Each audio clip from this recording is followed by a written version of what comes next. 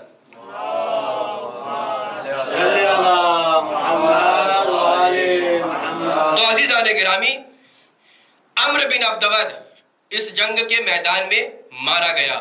اس کے ساتھ جو یہ 6 افراد آئے تھے، جب انہوں نے اس کا یہ حال دیکھا کہ اب وہ قتل کر دیا گیا ہے تو وہ بھی میدان چھوڑ کر بھاگنے لگے.